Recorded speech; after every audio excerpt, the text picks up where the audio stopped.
principalmente desarrollando con Python. Y lo que vamos a ver hoy es un poco de inteligencia artificial, ¿sí? De una de las ramas, con bastante práctica. El primer día de este taller va a ser más teórico, pero los días 2 y 3 van a ver que vamos a estar ya implementando entre todos y explicándolo algunos mecanismos de inteligencia artificial que son bastante aplicables en problemas de la vida real.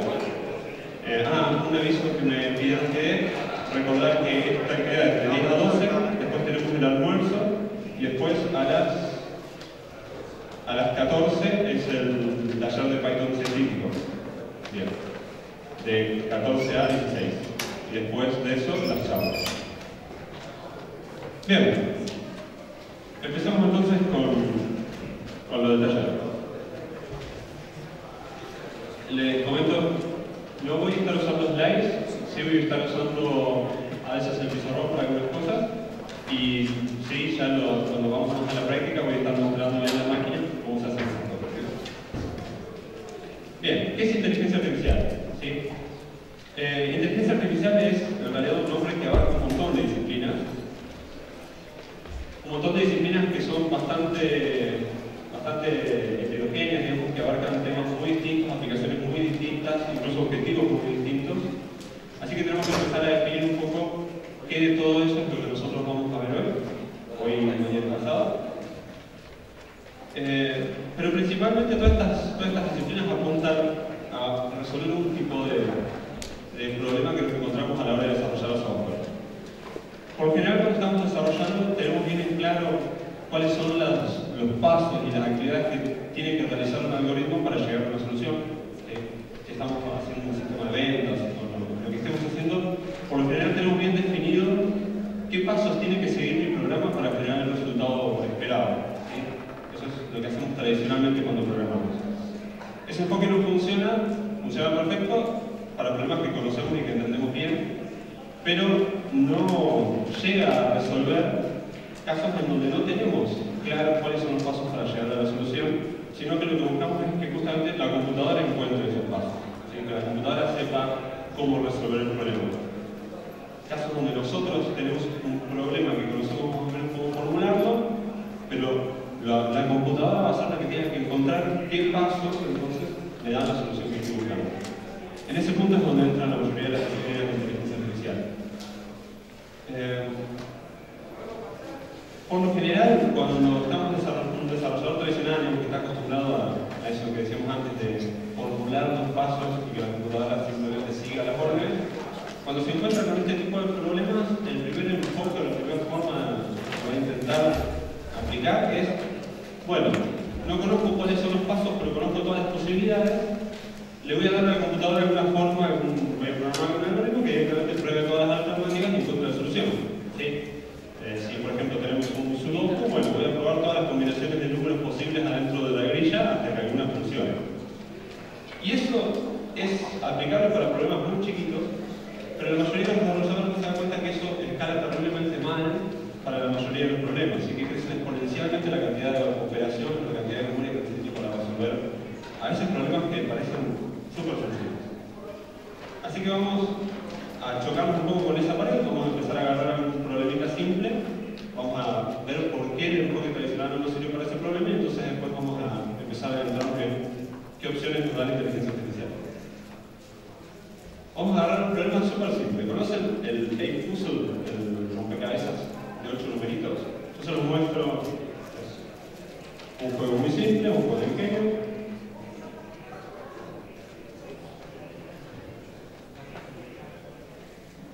Muchos probablemente lo conozcan en vida real, digamos, un jueguito físico que es un tablerito desordenado donde uno tiene que ordenar las fichas. ¿Sí? Lo que puede hacer es siempre mover una ficha de espacio vacío, moverla hacia el centro, y tiene que lograr que las fichas queden ordenadas, ¿sí? De manera mayor. Es un problema súper simple, es un problema que un tablero no demasiado complicado, un chico de 6-7 años lo puede resolver, ¿cierto? O sea, estamos de acuerdo con que no estamos tratando de resolver un problema súper complejo.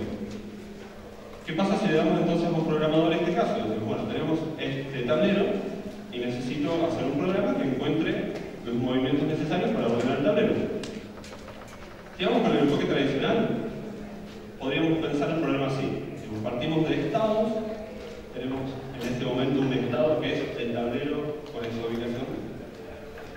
podemos ir armando un árbol de todos los caminos posibles por cada movimiento, ¿sí? Entonces, desde este primer estado partiríamos, por ejemplo, a 3 estados distintos. Un estado donde movimos esta ficha, otro estado donde movimos esta ficha, y otro estado donde movimos esta. ¿Sí? Así que ya empiezan a imaginar, estamos empezando a construir un árbol, partimos de ese estado inicial, tenemos 3 posibilidades. De cada una de esas posibilidades se van a ir abriendo más posibilidades. ¿Sí? Vamos a estimar más o menos cuántas posibilidades tendría cada una, como máximo 4, ¿sí? Como máximo desde cada estado hay 4 acciones posibles. Son 4 o menos. En menor de los casos, 2. ¿Cuándo encontraríamos la solución? Después de que el árbol haya llegado a nivel de profundidad suficiente como para poder haber ejecutado la cantidad de acciones que necesite este tablero como para resolverse. Si este tablero, por ejemplo, necesita 10 movimientos para resolverse, con ese enfoque vamos a encontrar la solución cuando estemos en el nivel 10 del árbol, ¿cierto? Cuando hayamos generado 10 niveles. Bueno, ¿cuántas operaciones y cuántas memoria necesitamos para generar esos 10 niveles? ¿Sí? El árbol en el primer nivel tiene un solo nodo. Tomemos siempre el peor de los casos. Vamos a ver que durante todo el taller siempre vamos a evaluar las cosas en el peor de los casos, lo que sigue. El peor de los casos es que cada nodo cada estado tenga 4 posibles acciones. Así que, primer nivel, un solo nodo. Segundo nivel, 4 nodos, 4 a la 1. Tercer nivel, 4 a 2, ¿sí? O sea, 4 por cada uno de esos 4 que vi antes. Se dan cuenta que es 4 elevado a el nivel donde estamos. Bueno, ¿cuánto es 4 elevado a la 10? Si teníamos 10 pasos para llegar a esta resolución, vamos a poner un árbol donde el último nivel tenga 4 de 10 nodos. Bien, vamos a hacer ese cálculo simple.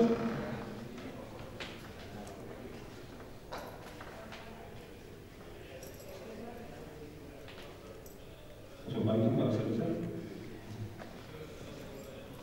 Son unos 1 millón de nodos. ¿Sí?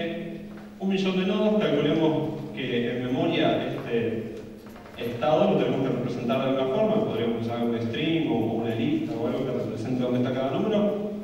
Supongamos que cada uno de esas representaciones de estado pese 10 bytes. Bueno, son 10 millones de bytes, o sea, ya tenemos 10 megas de memoria para resolver un problemita con 10 niveles. ¿Sí? Bueno, ¿qué pasa si no tenía 10 pasos esta resolución? ¿Qué pasa si tenía 15?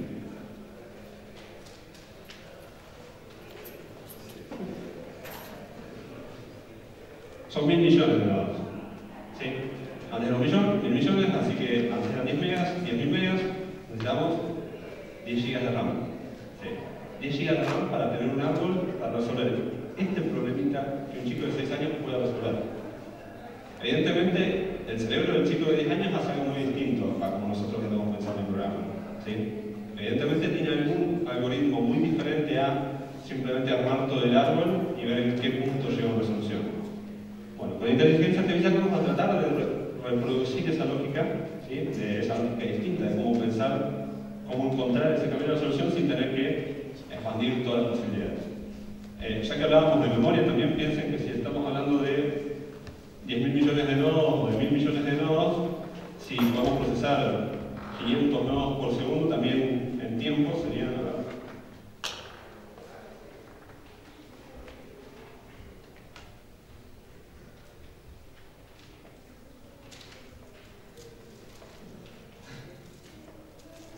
Se los voy a dar no en segundos porque en segundos no significa nada. Unas 500 horas, unas 600 horas más. Procesando 500 nodos por segundo vamos a tener que esperar 600 horas hasta que el programa encuentre la solución. ¿Sí? No creo que un chico de 6 años esté 600 horas hasta encontrar la solución a ese problema. Bien. Vimos el problema del impulso, ¿sí? Vamos a usar 2 problemas para todo el taller, así que ya aprovecho para presentarles el otro. El otro es un problema bastante más simple de entender, digamos, ni siquiera necesito graficarlo. El otro problema es, en un tablero de ajedrez, ubicar 8 reinas, 8 fichas reina, y que ninguna se coma entre ellas. ¿Sí? Bien, ¿qué nos da entonces la inteligencia artificial para resolver este tipo de problemas?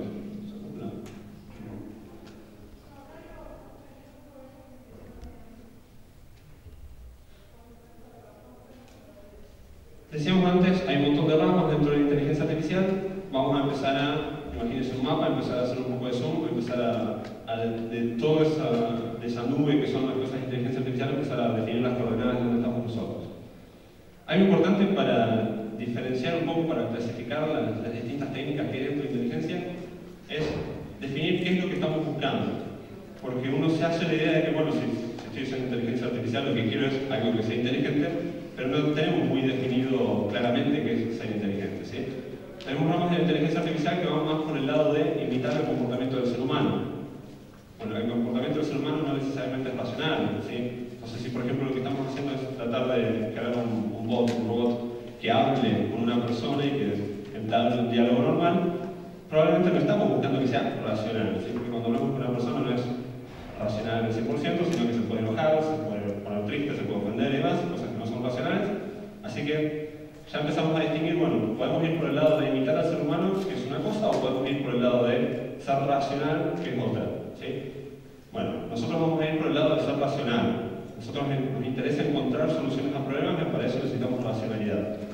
¿Qué es la racionalidad? ¿Sí? Pues tampoco es un concepto que así a la vista sepamos qué es.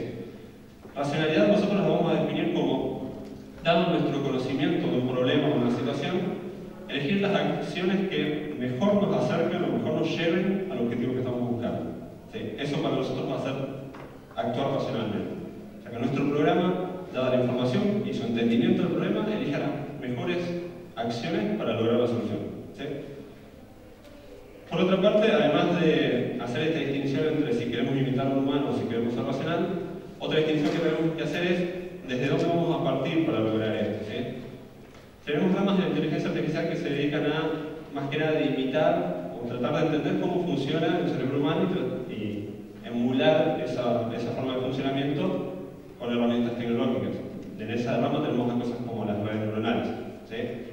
Es una ciencia bastante más blanda, digamos, está todavía bastante verde, tiene algunas aplicaciones, pero todavía es algo no tan cerrado, digamos.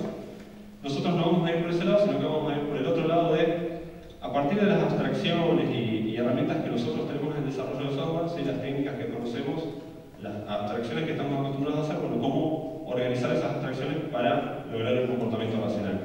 Así que no vamos a estar en ningún punto ni buscando que nuestro programa se comporte como un ser humano, ni tampoco tratando de ver cómo hace el ser humano para pensar y entonces reproducir esa lógica. ¿Sí? Nosotros vamos a desarrollar nuestra lógica desde cero, desde conceptos más de la programación, de teoría de grafos y demás. Bueno, ¿qué es lo que vamos a hacer entonces? Vamos a estar tratando de desarrollar agentes racionales. ¿Sí? ¿A qué le llamamos un agente racional? Un agente racional, lo voy a tomar como definición más formal, es un agente que queremos que logre un objetivo, ¿sí? Por medio de la realización de acciones en su entorno, que va a elegir esas acciones en base a su conocimiento del problema. ¿Sí? Bien, ¿qué es?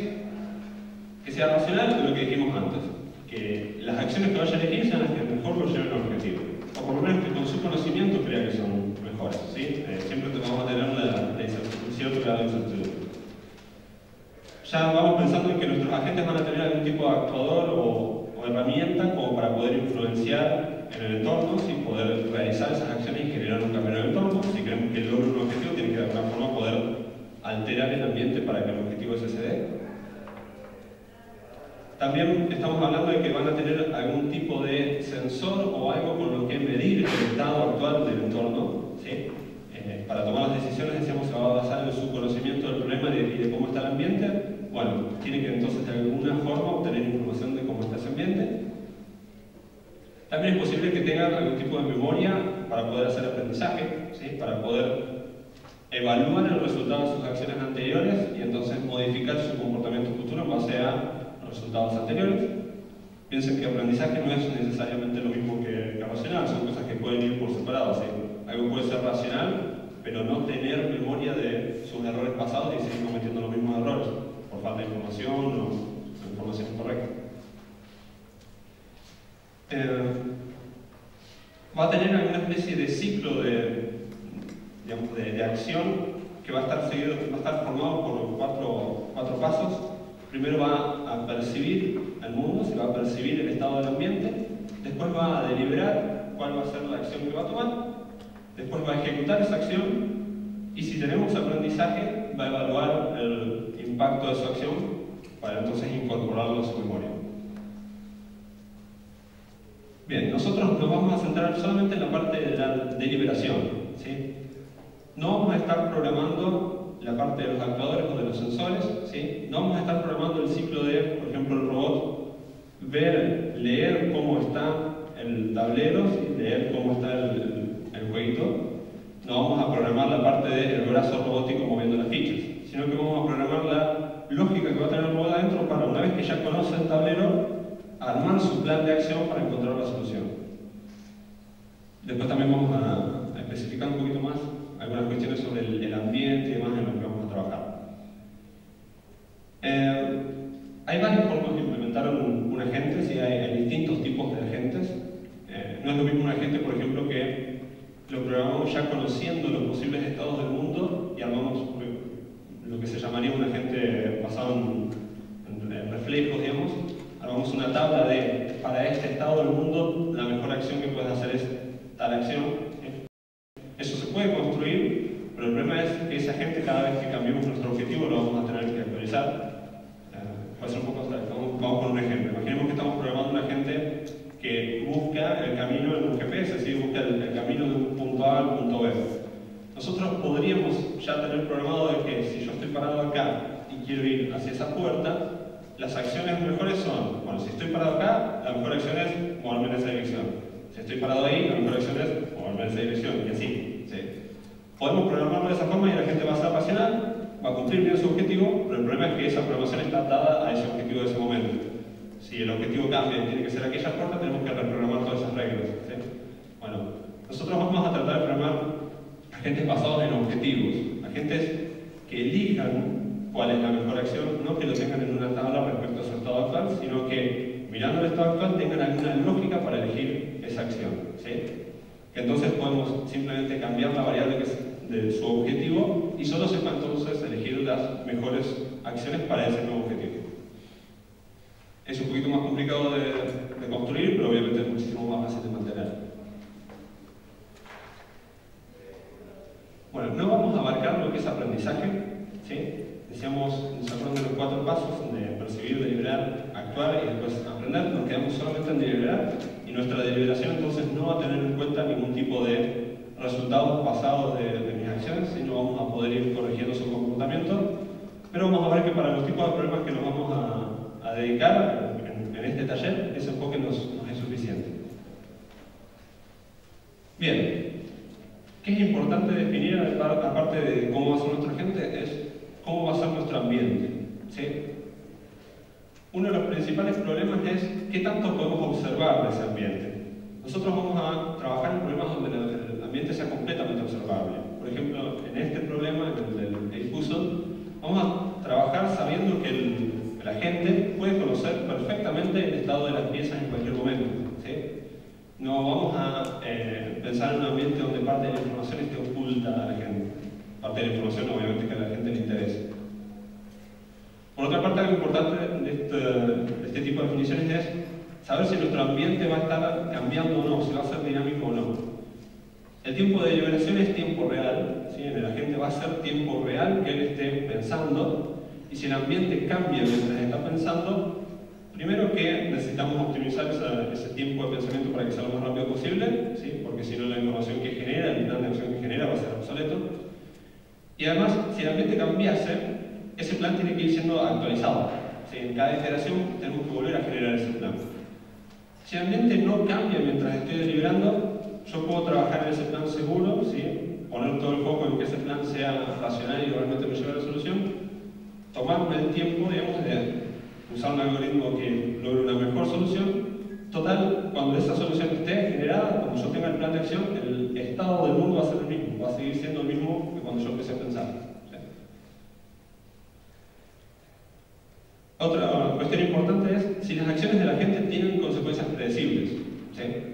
No es lo mismo un ambiente donde una acción uno tiene un resultado esperado, pero podría por algún motivo no generarse ese resultado. En ese tipo de ambientes uno ya tiene que empezar a hablar de grupos de estados posibles. Por ejemplo, si mi acción, mover el pie hacia adelante, no siempre tiene la consecuencia de me moví hacia adelante, a veces puede tener una consecuencia de me caí porque había una piedra, cada vez que ejecute una acción tendría que después evaluar a ver si la acción realmente tuvo el efecto esperado, y en el momento que elaboro el plan de acción también tendría que estar teniendo en cuenta esas posibles ramificaciones, ¿sí? ¿Se acuerdan que antes hablábamos de estados y que cada acción me lleva a un estado posible? Por ejemplo, en este estado del problema, la acción mover el 3 me va a llevar sí o sí a ese estado. Bueno, si nuestras acciones no fuesen predecibles, ya cada resultado de acción es un grupo de posibles estados, ¿sí?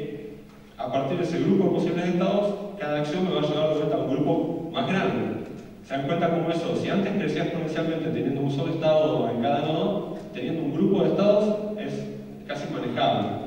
Entonces nosotros vamos a trabajar en problemas donde nuestras acciones sean predecibles, ¿sí? El resultado de nuestras acciones sea predecible. Otro problema importante es si hay otros agentes más compitiendo en el mismo entorno, ¿sí? Por ejemplo, si estamos programando una inteligencia artificial de un juego de ajedrez, el agente, cada vez que elabora un plan de acción, cuando ejecuta una acción, después tendría que ver qué acción ejecutó el otro agente y reelaborar su plan. De la misma forma, también puede influenciarlo si las acciones del otro de alguna forma cambian mi objetivo, ¿sí? En el ajedrez, por ejemplo, nuestro objetivo en un momento puede ser, bueno, quizás el mejor curso de acción en este punto es tratar de destruir a la reina, pero si en algún momento me hacen jaque, mi objetivo cambia completamente y es tratar de salvar a la reina. Entonces, nosotros vamos a concentrarnos en problemas donde no pase eso, donde nuestro objetivo sea siempre el mismo y donde no haya otros agentes cambiando el estado del mundo o cambiando nuestro objetivo durante la transición del algoritmo, durante el transcurso del algoritmo.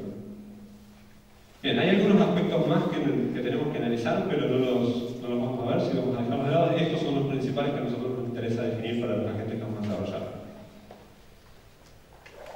Bien, entonces, resumiendo, vamos a desarrollar la parte de liberación de un agente, o sea, la parte en la que el agente va a percibir cómo está el mundo y conociendo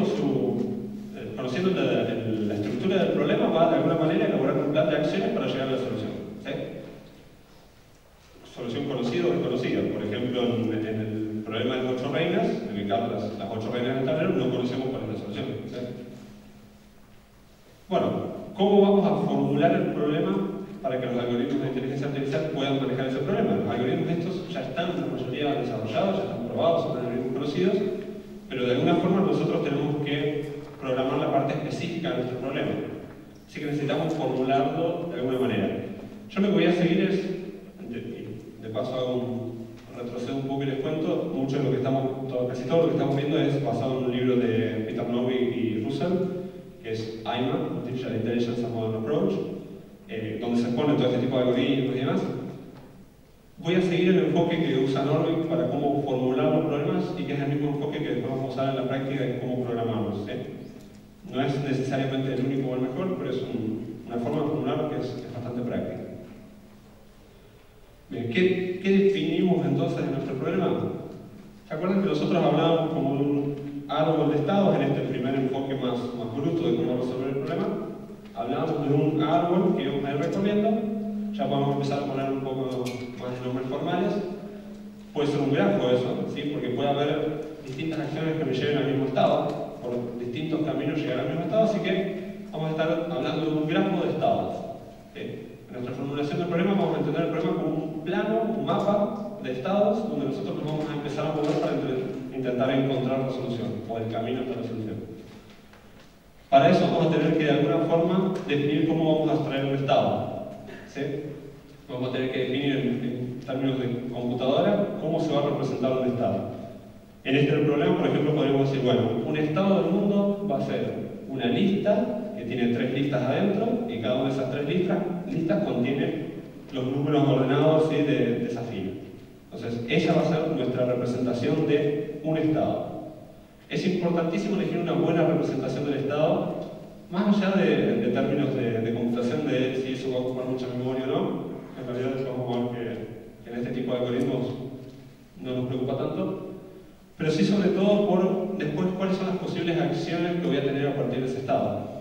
¿Se acuerdan que lo más grave de esto era que iba creciendo exponencialmente? ¿Sí? Que en cada nivel elevábamos uno más ¿Y qué era el número que íbamos elevando? Era la cantidad de posibles acciones a partir del estado. ¿Sí? Al problema de las 8 reinas, por ejemplo, al estado lo podríamos definir de distintas formas, y esas distintas formas hacen que las posibles acciones puedan ser 8 en algunas representaciones más o menos buenas, o 64 en algunas representaciones bastante malas del estado. ¿Sí? ¿Cómo representamos el estado? Vamos a moldear mucho cómo va a ser la lógica de nuestro problema, así que es importante que le demos mucha bola, digamos, que le pongamos mucho énfasis en que sea una representación que nos genere pocas acciones posibles desde cada estado.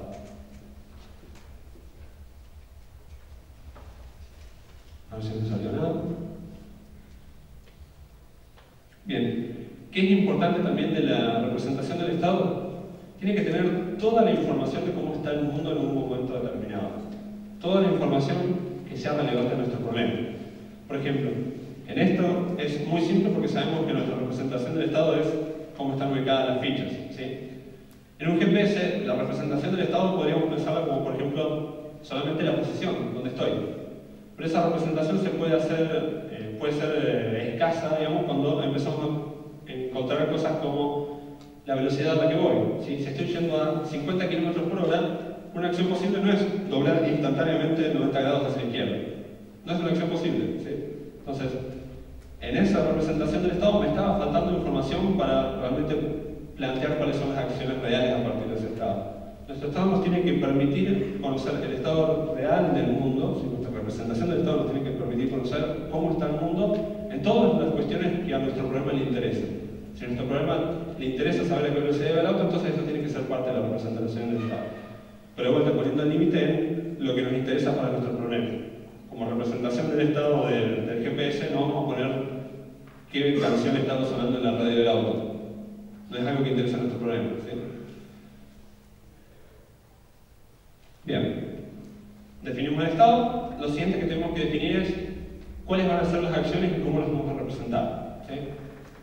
Va a haber una especie de lógica, ¿sí?, que me permita definir cuáles son las acciones posibles a partir del estado y qué consecuencias generan cada una de esas acciones posibles. Vamos a separar eso en dos funciones, justamente una que haga cada una de esas cosas. Entonces vamos a tener una función actions, vamos a llamarle, que esa función va a recibir una representación de un estado y va a devolver una lista de cuáles son las posibles acciones que puedo ejecutar en ese estado dado. ¿Sí? En este caso, por ejemplo, la función actions para este ejemplo de estado específico nos devolvería 3 posibles acciones. ¿Sí? Bueno, tiene que devolver una lista de posibles acciones. Ya lo voy diciendo y después cuando veamos el código lo voy a insistir mucho. Estas funciones tienen que ser puras, ¿sí? No tienen que depender del estado del mundo, de cuestiones de programación de si en tal lado había guardado otra cosa y demás, sino que tiene que ser una función que, si yo la llamo 10 veces para el mismo estado, me dé las 10 veces el mismo resultado. ¿Sí? O sea, tienen que ser funciones puras. Por lo que saben de programación funcional es más o menos a eso lo que tratamos de apuntar. Para todas las funciones que estamos viendo ahora. Decíamos, tenemos dos partes. Una era definir cuáles son las acciones posibles, simple. La siguiente función que tenemos que definir es cuál es el resultado de aplicar una acción a un estado. ¿Sí? Entonces la vamos a definir como result de un estado y una acción. Le pasamos como parámetro un estado y una acción y nos devuelve el estado resultado. ¿Sí? Importantísimo, no estamos hablando de modificar el estado. ¿Sí? Está creando una representación nueva del estado del mundo y nos la está devolviendo. Es una especie de predicción. ¿Sí? Es preguntarle a la función, ¿qué pasaría si yo estoy parado acá y tomo una acción como mover el pie derecho? Y la función me va a volver, bueno, si hicieses eso, el estado resultante del mundo sería vos que estás en tal otra posición. ¿Sí? No agarramos y lo movemos al personaje.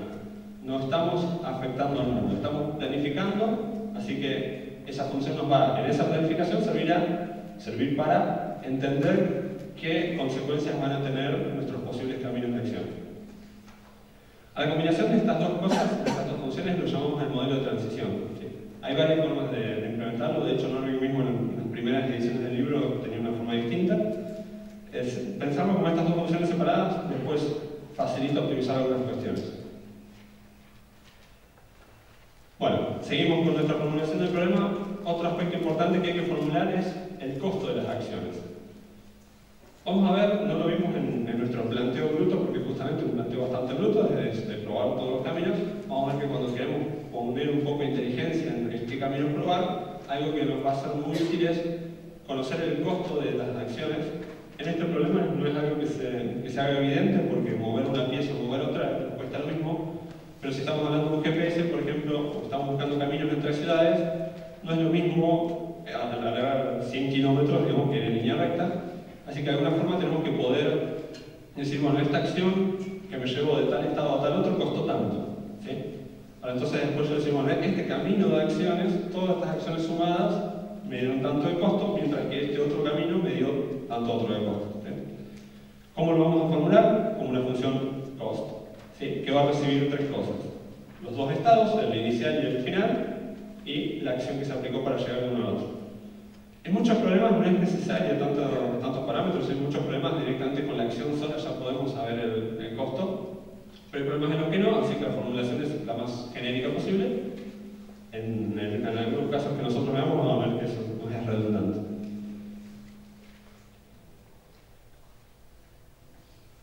Bien, lo siguiente que necesitamos es algo que nos diga si ya llegamos a la solución o no. ¿Sí? De alguna forma, nuestro agente tiene que poder saber si un estado dado es o no una solución, o si no puede saber si es o no una solución, por lo menos decirnos qué tan buena es, qué tan bueno es ese estado. Ya vamos a ver que hay dos ramas de algoritmos. Algunos se manejan en términos de llegué o no llegué a la meta, ¿sí? Encontré el resultado o no lo encontré. Para esos algoritmos lo que vamos a necesitar es una función isGoal, que va a recibir un estado y nos va a devolver un true o false, ¿sí? Si es meta o no. Pero después vamos a tener otros algoritmos que lo que van a tratar de hacer es, a partir de un estado dado, ir intentando mejorarlo, ¿sí? En esa rama de algoritmos lo que vamos a tener una función value que nos va a dar alguna valoración numérica de qué tan bueno es un estado. Ya lo vamos a ver, por ejemplo, para las otras reglas. Sí o sí, alguna de estas dos funciones tiene que estar, ¿sí? O sea, si vamos por un camino de algoritmos vamos a necesitar el isGoal, si vamos por el otro vamos a necesitar value, pero sí o sí, alguna forma de decirle de nuestro problema qué es lo que creemos, qué cosas nos convienen, qué cosas son mejores o no, o cuándo es lo que buscamos o cuándo no. Y finalmente, algo que tampoco vimos en nuestro ejemplo bruto, pero que algunos buenos algoritmos van a usar, es una heurística. ¿Qué es una heurística en nuestra formulación del problema? Es alguna lógica que me permita predecir qué tantas acciones o qué tanto costo me falta para llegar a la meta a partir de un estado. ¿Sí? Por ejemplo, a partir de este estado, ese problema del A-Puzzle, decirme, bueno, te faltan más o menos 10 pasos. ¿Sí? Esa estimación tiene que cumplir algunas restricciones, por ejemplo, nunca tiene que sobreestimar, siempre tiene que dar el valor exacto. Si puede dar el exacto, es ideal, y si no puede dar el exacto, bueno, tiene que ser menos que el valor real. ¿Sí? Nunca podemos dar costo de más o cantidad de acciones de más. Después, cuando veamos algunos algoritmos como A estrella, eso ya se va a entender mejor qué es esta función heurística. Pero bueno, lo que nos tiene que quedar como idea es una función que le doy un estado y me diga aproximadamente cuánto le falta para llegar a la meta. Ya se van dando cuenta que hay un aproximado ahí, así que estamos hablando de algún tipo de incertidumbre. Bien, con toda esta formulación del problema, nosotros lo que podemos hacer entonces es darle ese problema a alguno de los algoritmos conocidos, y el algoritmo va a recorrer este grafo de estados, este mapa de los estados posibles, para encontrar la meta o para encontrar el mejor estado que pueda. ¿Sí? Nosotros definimos el problema, lo formulamos programando una clase, va a ser la clase problem, que va a tener estas funciones que dijimos antes, y después lo que vamos a hacer es llamar a otras funciones que son los distintos algoritmos de búsqueda, la función estrella, la función grid search y demás. Le pasamos ese problema como parámetro, podemos darle alguna configuración extra de cómo queremos que sea el algoritmo, y después el algoritmo nos va a dar el resultado que yo encontraba. ¿Sí? No vamos a hoy ver cada uno de esos algoritmos, justamente los vamos a ver en la práctica, en los otros 2 días, pero sí es importante que ya vayamos conociendo cuáles son los distintos tipos de algoritmos y su idea general. ¿Sí? Para que mañana ya podamos ir más al específico y decimos, este algoritmo cambia en tal o cual cosa. Vamos a ver 2 grandes ramas de algoritmos. Por un lado lo que es búsqueda tradicional y por otro lado lo que es búsqueda local. ¿Sí? Búsqueda tradicional son algoritmos que nos sirven para esos casos de necesito la solución. ¿Sí? Yo sé que hay una meta o varias metas y necesito encontrar alguna de esas metas, o conozco la meta y necesito encontrar el camino hasta alguna de esas metas. ¿Sí? No es la otra opción que era si mi estado es mejor o no. No, esto es o llegué a la meta o no llegué. ¿Sí? Estos algoritmos se van a manejar en esos términos. Para ese tipo de problemas son muy buenos. ¿Sí?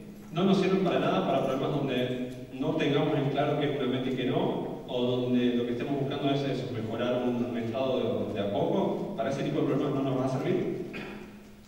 Lo que es búsqueda tradicional tiene el riesgo de llegar a consumir mucha memoria, ¿sí? Porque van a llevar de alguna forma un árbol o un grafo en memoria, así que si no está demasiado bien programado, o nuestra lógica no está bien pulida, o el problema no es muy manejable, puede llegar a consumir demasiada RAM.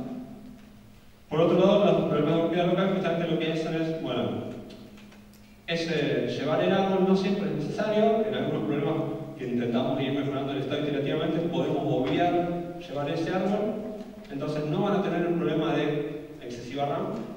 Los algoritmos de búsqueda local van a llevar en memoria n nodos, que ese n va a ser algún n que nosotros definamos. Por ejemplo, si van a llevar 10 nodos de memoria, van a llevar solamente 10, así que es perfecto en términos de memoria. Pero precisamente por no tener el árbol, por no tener conocimiento de qué partes de ese grafo ya conocieron, ya recorrieron, los algoritmos de búsqueda local no podemos garantizar que vayan a encontrar una solución. ¿Sí? Podemos correr un algoritmo de búsqueda local por 10 horas y como resultado nos dé algo que no estaba por ejemplo, en el mínimo de valor que nosotros esperábamos. Sirven para justamente problemas donde parto de algún estado inicial y quiero ir mejorándolo y ver hasta dónde lo puedo mejorar. No para cuando yo conozco la meta y quiero ver cómo llegar, o para si yo sé alguna condición de algo de si es meta o no y quiero encontrarlo. Bueno, ¿qué vamos a usar para programar todas estas cosas? Ya les conté que todo lo que estamos viendo está basado en un libro, que es IMA. Había una implementación en Python de los algoritmos NEM, hay implementaciones en varios lenguajes. La oficial, digamos, la hecha por Norvig, era en Python. A él hizo primero una implementación en Lisp y después se dio cuenta que en Python más gente lo iba a entender. El problema de esa implementación es que no está mantenida, que no es muy pythónica. Si pythónica le llamamos al código que usa las prácticas que normalmente estamos acostumbrados a usar en Python. No es muy pythónica, no tiene nada de test. Y además está implementada medio a medias, muchas cosas incluso nunca fueron ejecutadas, entonces si uno las llama, tiran errores de variables que no existen, cosas así, o sea, ni siquiera fueron probadas una vez.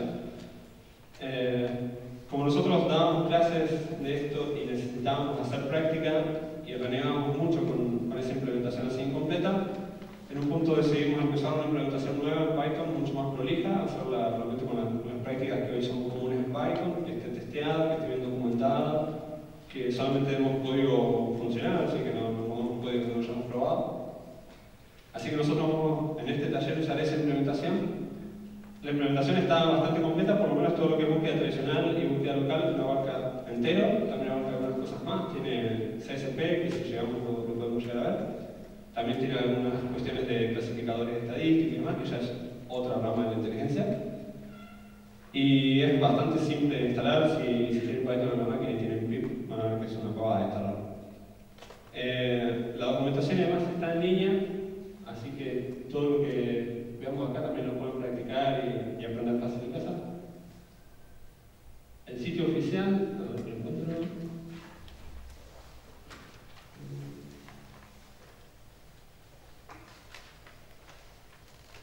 El repositorio de código de la librería está en GitHub, ¿sí? Es código abierto, es software libre. Tenemos un usuario específico para el equipo y es el repositorio. Aparte de eso, en RaidDocs, que si no lo conocen, es un muy buen sitio para documentar, tenemos una documentación completa de la librería que incluye cosas como ejemplos bien concretos de cómo implementar cada una de las funciones de la formulación del problema y ese tipo de cosas, ¿sí? Así que nosotros vamos a usar estas cosas acá, pero cualquier duda de eso pueden después consultarlo en casa y no hay problema. Ni hablar que si pueden leer el libro de Norby, que es un adicional muy grande. Bueno, ¿cómo funcionan entonces los algoritmos que esta librería implementa? Porque un poco por las ramas. Los algoritmos de esta librería, en lo que es búsqueda tradicional, están implementados con una única función que recibe algunos tipos de parámetros para elegir cuál de esos algoritmos es, pero justamente está facilitado para que uno no tenga que usar esa función que es media rara, sino que directamente tiene funciones ya que son los algoritmos finales, a los que uno usa, uno llama directamente esas funciones. Por ejemplo, a estrella, grid search y demás, llaman todos a una única función internamente. Por si quieren ver el código, pero uno no necesita hacer eso, uno directamente llama a estrella pasando el problema y demás. Lo mismo para búsqueda local, tienen su protofunción que después todos los otros algoritmos usan esa función más general. Pero uno cuando programa solamente va a estar usando los algoritmos finales. ¿Por qué cuento esto? Bueno, porque se hizo así porque justamente todos los algoritmos de búsqueda tradicional comparten cierta lógica, que es la que vamos a ver ahora. De la misma forma que todos los algoritmos de búsqueda tradicional tienen una lógica más o menos compartida. Vamos a empezar por lo que es búsqueda tradicional. No sé si se me escucha bien sin micrófono. Porque voy a usar un poco el pesado. Bien. Búsqueda tradicional. ¿Cómo funcionan, cómo ocurren estos algoritmos? La idea es bastante parecida a ese primer enfoque bruto que habíamos intentado sobre el problema de los 8 números, donde uno va a tener un árbol de estados en memoria, ¿sí? Va a ir recorriendo ese árbol hasta que encuentre que alguno de esos nodos que está recorriendo es meta. Lo que va a hacer el algoritmo para recorrer el árbol, hay formas distintas, hay algoritmos conocidos, ¿sí? Para recorrer árboles, lo que vamos a estar usando es un stack, unas pilas de nodos por visitar, ¿sí? Donde vamos a ir almacenando cuáles son los nodos que queremos visitar próximos. Y mucha de la lógica que varía entre algoritmo y algoritmo es cómo manejamos esta pila. Vamos a partir del estado inicial. Nuestro algoritmo va a decir, bueno, nuestro estado inicial es, estoy con el problema de las fichas de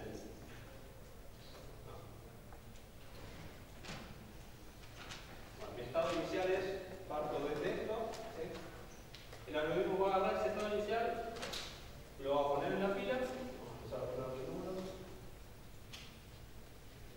y empieza el ciclo del algoritmo de ciclo. ¿Qué hace ese ciclo? Agarra el primero que haya en la pila, se fija, ese nodo es meta, es solución. Si es solución, devuelve ese nodo. ¿Sí? Y si no es solución, lo que hace es expandir. ¿A qué le llamamos expandir? Generar los nodos sucesores de ese nodo. ¿Sí? ¿A qué estado puedo llegar a partir de ese nodo? Entonces, arrancar el algoritmo y dice, bueno, tomo el estado 1, lo saco de la pila, me fijo, ¿es meta? No, es meta. Genero sucesores, los pongo en la pila. ¿Sí? Así que con la pila tendríamos 2, 3, 4 y 5. ¿Sí? Termino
salto de 1000 veces más, si era 1K o 2K, no me va a afectar, van a ser 1000 veces más la memoria de la que tengo. ¿Sí? A lo sumo, si lo bajamos a 1K, quizás lo único que logremos es poder hacer una acción más. Y de vuelta ya la curva va a haber subido a un número más rápido. Por eso no nos interesa tanto que cada nodo en sí ocupe mucha memoria. Si nos interesa, justamente, la parte principal es cuánto de este árbol vamos a tener en cada momento de memoria.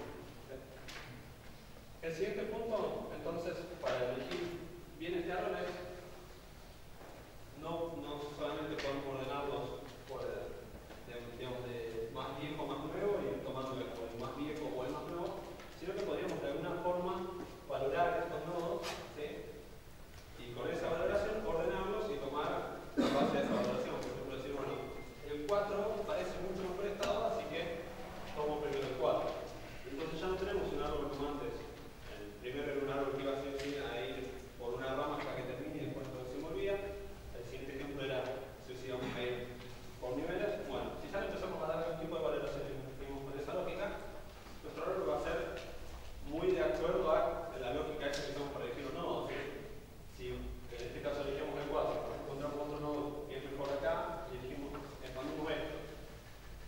Ninguno de esos es meta y después en ese orden de valoración el siguiente es mejor que el 3. Fíjense que no está así un patrón así de es en profundidad o estoy recorriendo en amplitud, sino que estoy recorriendo en base a la lógica de esa, cómo elijo, cómo valorando. Por ahí es donde vamos a poner la mayor parte de inteligencia. Esto era una búsqueda tradicional, donde conocemos metas o conocemos alguna lógica que nos diga si algo es meta o no.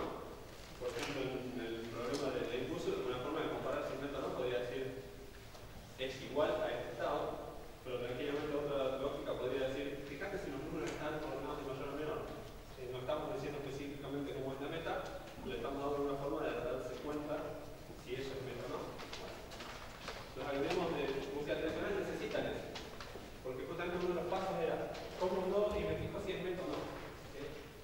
Lo que decide si el algoritmo devuelve o no ese nodo como resultado es si es meta o no. Entonces, tiene que saber de forma exacta si es meta o no. Una vez que encontró una meta, supongamos que esto fue meta, ese nodo tiene referencia a su padre, a su vez el padre tiene referencia a él, y así, entonces podemos reconstruir, a partir de un nuevo grupo de solución, podemos reconstruir todo el camino de acciones desde el estado inicial hasta el estado meta. El ejemplo de la probabilidad de los numeritos, lo que haríamos es, una vez que el algoritmo nos retorna el estado, bueno, recorremos esta lista y la invertimos, porque estamos recorriendo desde el último, así que después la invertimos y tenemos toda la secuencia de pasos de piezas que hay que ir moviendo. Pero por eso necesitamos tener el árbol de memoria. Si cada vez que agarramos un nodo no tuviese la referencia, ¿sí? Lo evaluamos, no es meta, lo descartamos, solamente cuando tratamos una solución vamos a tener el estado final, que probablemente nosotros ya lo conocíamos. Por ejemplo, el problema este de los números, de nada nos sirve que el algoritmo nos dé como solución la meta es el tablero ordenado. No era lo que nosotros buscábamos justamente todo el camino. Ahora, también es necesario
tenemos un estado inicial.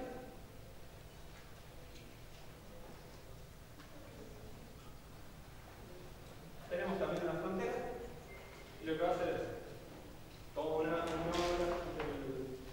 siempre acuérdense que arrancamos poniendo el inicial en la frontera. Tomamos un nodo de la frontera, nos fijamos qué valor tiene, ¿sí? Generamos los sucesores de ese nodo.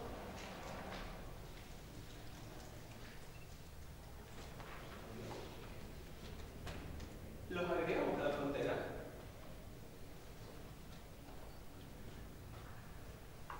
Y después con alguna lógica cortamos esta frontera en algún modo. Esta frontera ya va a tener que estar ordenada. ¿Se acuerdan que en los algoritmos local teníamos una función de valoración? Bueno, vamos a usar esa función de valoración para ordenar de acuerdo con estos nodos. Una vez que están ordenados, decimos, bueno, corto y me quedo con 3 nodos, por ejemplo. Entonces me quedo con estos 3. Y un detalle que yo empecé mal, cuando generamos los sucesores en la búsqueda local, esos nodos no tienen la referencia al nodo padre. En el momento que lo generamos, nosotros sabemos que 2, 3 y 4 lo estamos generando como sucesores de 1. Pero cuando creamos el nodo, no tiene una propiedad .parent que apunte a de qué nodo viene. ¿Sí? Entonces no tiene la referencia al nodo. Eso hace que en el momento en que yo saque a uno de la frontera, ya no hay nadie más haciendo referencia a él y eso se puede ir de memoria. ¿Sí? Entonces en el momento que yo dije, bueno, corto la frontera acá y me quedo con esos 3 nodos, en memoria lo que me queda es esto. Me quedan solo esos 3. ¿Cuál sería el paso siguiente? De vuelta, agarramos uno, imaginemos que esto quedó ordenado así y el que hay que agarrar es el nodo 4. Agarro 4, genero sus sucesores. Entonces, 5, 6 y 7, los agrego. Y de vuelta, por alguna lógica, me quedo con n nodos de esa frontera. ¿Sí? Imaginemos que siempre los 3 últimos, cosa que no tendría mucho sentido, pero imaginemos eso, bueno, borraríamos, nos quedamos con solamente esa parte de la frontera, así que todo esto se va a la memoria y para la siguiente iteración lo que nos queda es solamente esto. Se dan cuenta que la memoria no crece exponencialmente, pero no tenemos ninguna garantía de que no vayamos a estar dando vueltas en el ciclo por el mismo lugar. Por ejemplo, el problema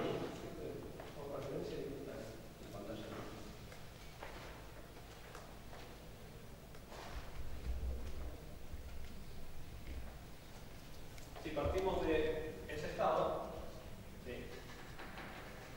Podríamos decir, bueno, tenemos la acción mover el 2, que nos deja en el estado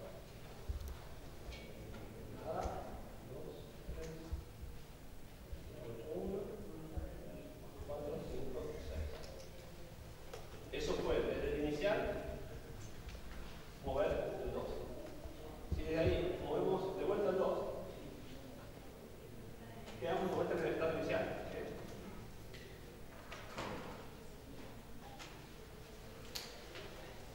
En búsqueda local, ¿se acuerdan que vamos sacando los nodos de memoria? No nos vamos a estar dando cuenta en este paso de que generamos los sucesores de este y nos quedamos con algunos de esos sucesores.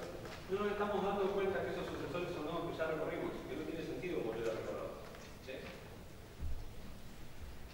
Bien, se entiende entonces gráficamente el problema de los algoritmos de búsqueda local.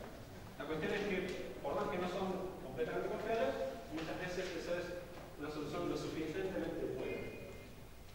Ahora, no vimos en ningún punto cómo corta este algoritmo. ¿Se acuerdan que el tradicional decía, pero agarro un nodo, es meta, si es meta lo devuelvo, o sea, ahí termina la función, autouno algo, y si no, sigo. Bueno, acá estamos siempre siguiendo cuál es la condición de corte. En el simple ahí damos dos formas, que es, o no puedo mejorar la solución, o llegué a n iteraciones como máximo. ¿Sí? La de n iteraciones es simple de entender, es decir, bueno, después de 100 iteraciones, después de 100 iteraciones cortar y el nodo que tenga mejor valor devolver. Si después de 100 iteraciones esta es lo que nos quedó en la frontera,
simplifico lo pensamos como una curva, pero en realidad sería un n-dimensional.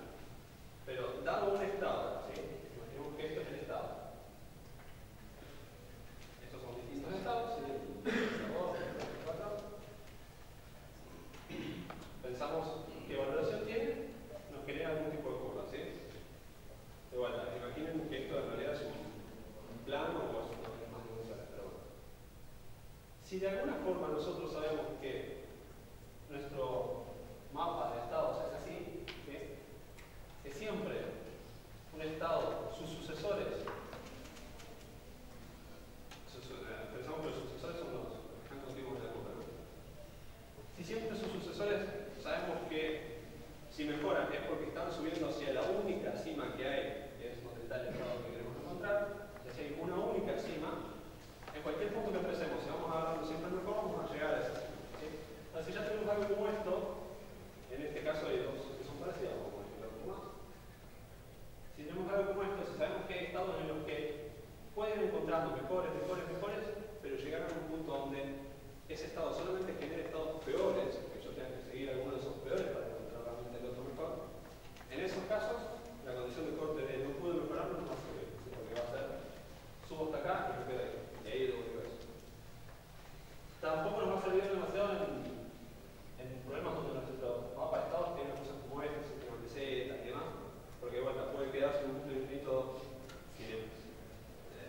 si no le pongo la condición de corte, podría quedarse un punto infinito de ir y volver, pero si le pongo la condición de corte, también va a quedarse y no lo pude mejorar, pero en realidad tendría que haber seguido intentando moverse hasta caer en algún lado. ¿Qué van a hacer los algoritmos de búsqueda local para evitar alguno de estos problemas? Agregar algún tipo de aleatoriedad en la elección de los siguientes nodos. ¿Sí? ¿Se acuerdan de nosotros que cortamos fronteras y nos quedamos con contactos con alguna lógica? Bueno, esa lógica puede tener algo de aleatoriedad para quedarme con algún nodo que pueda ser un poco más malo. Después vamos a ver cada uno de esos algoritmos qué lógica usar. Pero bueno, esa aleatoriedad es la que nos va a dar un poco más de garantía de poder llegar a encontrar una solución.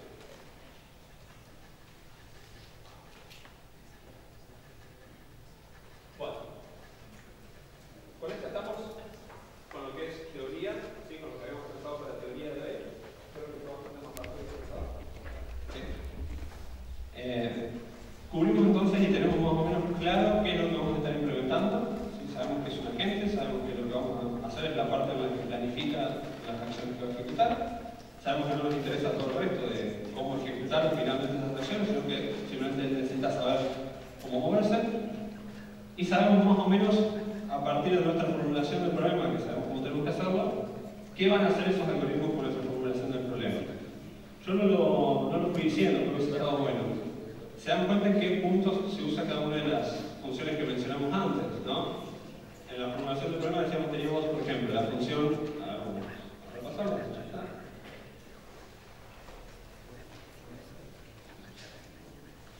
La representación del estado, bueno, eso sí ya lo vimos. La función actions, ¿sí? Que era la que me devolvió una lista de acciones, es la que el algoritmo va a llamar cuando agarra un nodo y dice, ¿es meta? No, no es meta. Bueno, tengo que generar los sucesores. Ahí va primero a llamar a actions, pasándole ese estado, ¿sí? Entonces actions le va a devolver la lista de acciones que puede aplicar, y después por cada una de esas acciones va a llamar a result, con el estado del que parte y esa acción, para generar el nodo con el estado resultante. ¿Sí? Ahí usamos lo que es el modelo de transición, actions y result.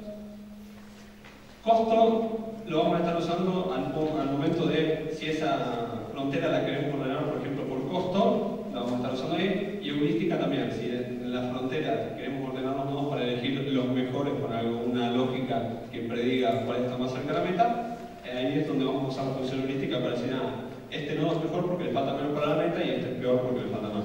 ¿Sí? En el caso de los tradicionales, el is igual, ¿sí? Lo vamos a estar usando cuando agarro el nodo y dice es meta, bueno, pues eso, es llamar is igual. Y en lo de búsqueda local, value, que era la que me valoraba esos nodos, lo vamos a estar usando en el punto de la frontera, ordenarla, valorarla de alguna forma para saber con cuáles nodos de la frontera me quedo y con cuáles no. Un repaso interesante como para tener claro bien dónde están esas cosas. Esto no tiene batería. Me quedan 20 minutos de batería. Bien, vamos a estar usando entonces SimpleAid. Para términos prácticos, el taller estaba pensado para hacerlo con gente con máquinas y por máquina instalando. Obviamente con la cantidad que somos no lo vamos a poder hacer. Pero sí les muestro yo desde mi máquina cómo lo hacemos y cómo preparamos un entorno más o menos para trabajar con esto. Cosa de que si ustedes quieren prepararlo para mañana, entonces mañana mientras vamos viendo ya la práctica lo vayan haciendo en su máquina, lo pueden tener. ¿No puedo ver un poquito el repositorio para poder copiarlo? Ah, sí.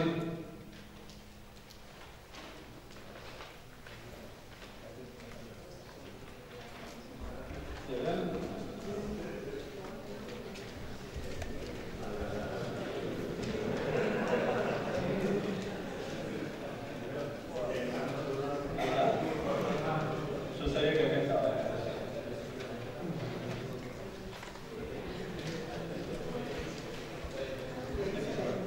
Bueno, para explicar entonces cómo montar un entorno para usar estas cosas, les tengo que comentar algunas cositas antes de Python. ¿Sí? O sea, tenía planeado hacerlo a nivel general, para después cuando iba a cada máquina ya lo sepan hacer, pero bueno, pues les queda igual. Para los que no están acostumbrados a Linux, en Linux es muy común tener algún tipo de sistema de paquetes, ¿sí? Donde uno no instala programas buscando en internet el ejecutable, ¿sí? Y después se lo baja y lo ejecuta a mano, sino que lo que se confía es en algún repositorio de aplicaciones, repositorio de paquetes, y uno tiene algún programa en su máquina, que es el manejador de paquetes, que uno le dice, bueno, manejador, instalame tal cosa, y entonces el manejador solo se conecta con el repositorio, baja el paquete y lo instala. Es, por cuestiones de seguridad, además, es mucho mejor práctica. Python tiene su propio repositorio de paquetes para Python, ¿sí? De librerías, bibliotecas y demás de Python. Para entonces usar ese repositorio, lo que necesitamos es un manejador de paquetes, que es, en el caso de Python, lo que vamos a usar es pip. Hay otro más viejo, pero pip es lo actual y lo mejor. Entonces, con pip vamos a instalar el paquete SimpleAid, que es lo que vamos a usar para después programar. ¿Qué necesitamos para tener instalado pip? Voy a mostrarlos en máquina.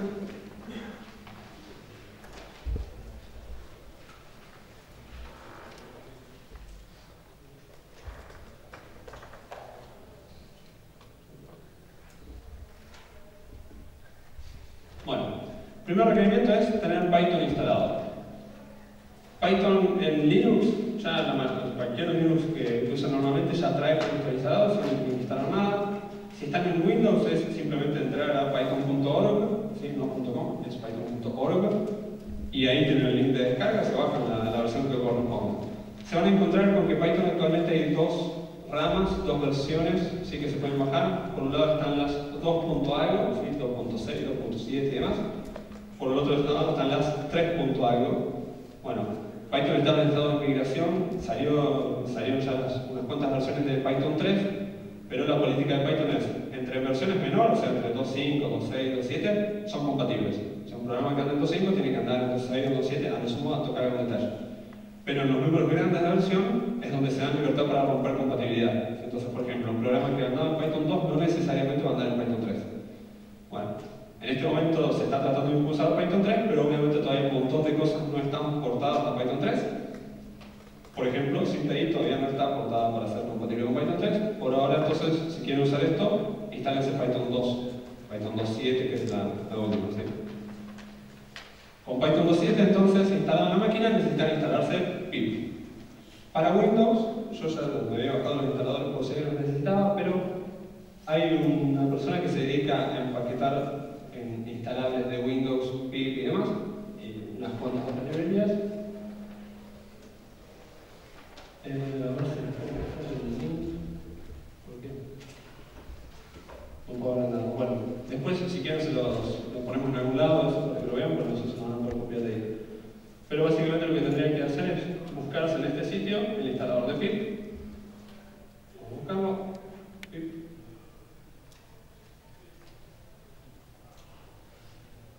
La etapa del desarrollo.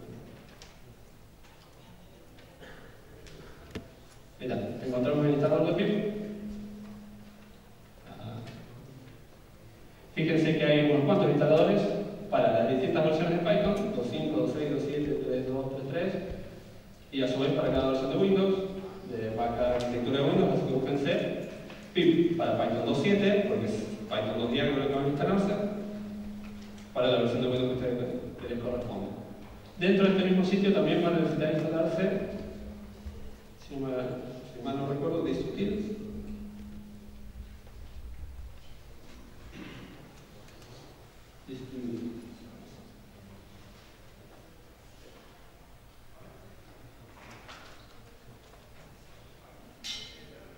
Distribute, ¿sí? Entonces, pip y distribute, todo esto para los usuarios de Windows, ¿sí? En Windows es un poquito más complicado instalarlo. Pero bueno, una vez que se instalan entonces Python, pip y distribute en Windows, lo único que necesitarían es abrir una consola, decir pip, que es el manejador de paquetes, install, Simplay. Simplay es el nombre de la biblioteca que vamos a usar para toda la práctica. Para usuarios de Linux, ya tienen Python, lo único que necesitan es instalarse pip. Normalmente las distribuciones tienen algún paquete de pip, ¿sí? Por ejemplo en Ubuntu es acá.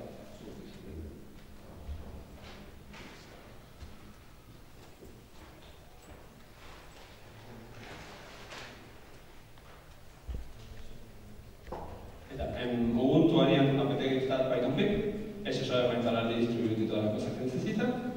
Y de vuelta, con pip ya instalado,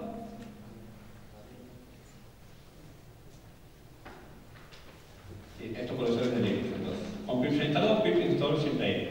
Probablemente vayan a requerir hacerlo como superusuario, así que sudo o bueno, ustedes sabrán cómo es la política de seguridad de su máquina. Bien, con esas cosas ya hechas, si abrimos un intérprete de Python,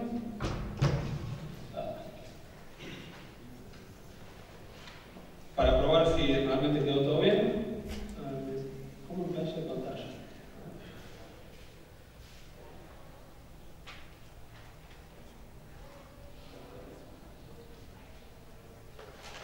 Para probar entonces si lo tienen instalado, abran un intérprete de Python, yo uso IPython, pero Python solo también, y digan, prueben algo como import Simplay. ¿Sí? Si no tiene ningún error ni nada, es que anduvo perfecto, es que tienen ya Simplay instalado. Después, mañana y pasado, vamos a ver bien de esa librería qué cosas vamos a estar usando y demás. Pero bueno, si quieren mañana ir probándolo y ejecutándolo, son estos los pasos que tienen que seguir.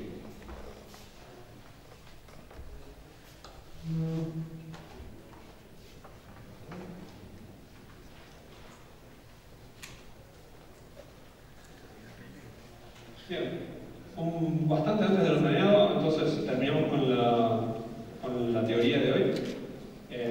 Acuérdense que esto estaba planeado para hacerlo máquina por máquina, así que ahora vendría el tiempo de hacerlo máquina por máquina. Si alguien quiere que le dé una mano con eso, esta media hora que nos queda era para eso. ¿Sí?